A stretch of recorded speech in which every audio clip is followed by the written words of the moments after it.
Today I'm going to be poking at a very, very big dragon, or bear, as other people would say in the room, and that is what makes a good beginner motorcycle or bike. And today I'm going to give you my opinion on how to start. Right here, this is where you should start learning how to ride a motorcycle, is on a bicycle. And I'm sorry, not Carrot Top, I don't have a box full of props and a cool looking BMX or 18-speed bicycle, but learning how to ride a bicycle on the street is where you need to learn how to ride a motorcycle first. For respect for whenever you get on a motorcycle by getting on a bicycle and riding on the street, knowing the laws, knowing how crazy other drivers are, and knowing how vulnerable you are. So before you even get on any kind of a motorized vehicle, especially two wheels, you need to learn how to ride a bike on the street.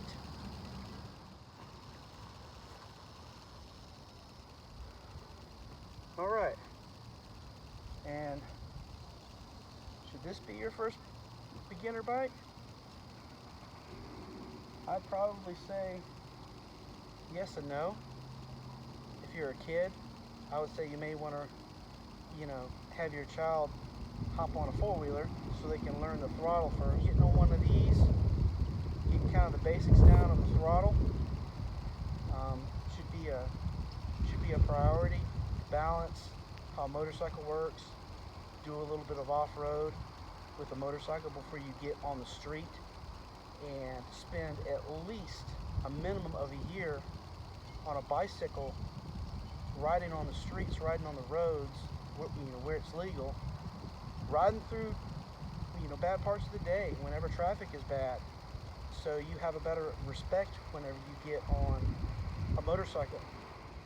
And then whenever you move up to the little 50cc motorcycle or a four-wheeler, so you can learn how to judge the throttle, so you don't get on a bike and whiskey throttle it and kill yourself. That would be very, very beneficial to learn how to ride on a little dirt bike, and then pay the money and go take a defensive driving motorcycle class where they put you on a little 250 Honda or whatever they have. They teach you how to pick the motorcycle up. They teach you how to drive slowly, brake hard. I would suggest that. Things have changed where you could just go from riding a dirt bike to getting a street bike and riding on the street and be okay. There's too much traffic, things are different. And a lot of people say, a 600 or a 650 is not a very good beginner bike. However, these SV650s, they really don't have a lot of power. Yes, it'll do about 128, but it's just fast enough to get you in and out of traffic, to get you on off the highway. It is, at the time, it was one of the lightest street bikes that you can buy. I pay only about $15 a month in insurance on this bike, and you can find them on Marketplace for $2,000 and $3,000. I just would not get one, over about 60, 70,000 miles. I wouldn't do that. You should be able to get one around 20,000 miles for pretty good money and have really cheap insurance, because this is not considered a sport bike by the Insurance Institute. It's more of like a cafe racer, in between bike. So this would be a good beginner bike, and it handles really well. And no, I'm not going to be the typical SV650 owner saying that I can out-handle a 1-liter bike, or an R6 or a CBR 600, and I'll just be going around you in corners. I'm not one of those guys. I'm just saying that this is a really good bike. I get in the 60s as far as miles per gallon. And for you ladies out there, I'm 5'4". You can get dog bones to put on this bike that'll set it down a little bit more. If I'm a little bit heavier now than I used to be, and it still has plenty of power. and you can put a passenger on it, but you will have to crank the rear spring up a little bit if, you know, like me, I'm a little bit heavier, and if you want a passenger on it.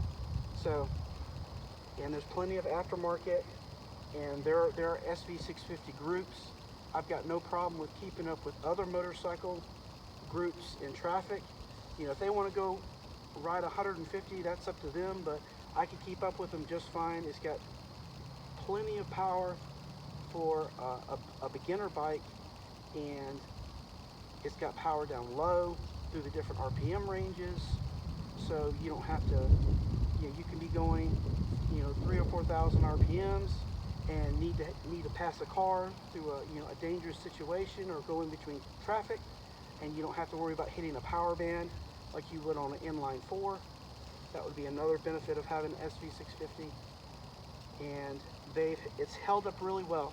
The only problems I've ever had with it was I've had to rebuild the rear brake cylinder, and I've had to tighten up the front spark plug and take water out of it, because they call it 325 in it whenever only one cylinder is firing. But it will get you home if only one cylinder is firing on it, but it usually happens in the rain. So you need to make sure everything in front is watertight, and your spark plug boot is good. The valves is a little bit different story. Expensive. Make sure you budget yourself for probably a $200 to $300 valve adjustment. But the 650 would be a good beginner bike after you've started from the bicycle and then you end up here. So you guys be safe, wear a helmet, and keep it between the ditches. And for those of you who know, yes, I have been around the tail of the dragon, and I have survived. So that's a pilgrimage I think just about every motorcyclist should take, is taking it to the tail of the dragon.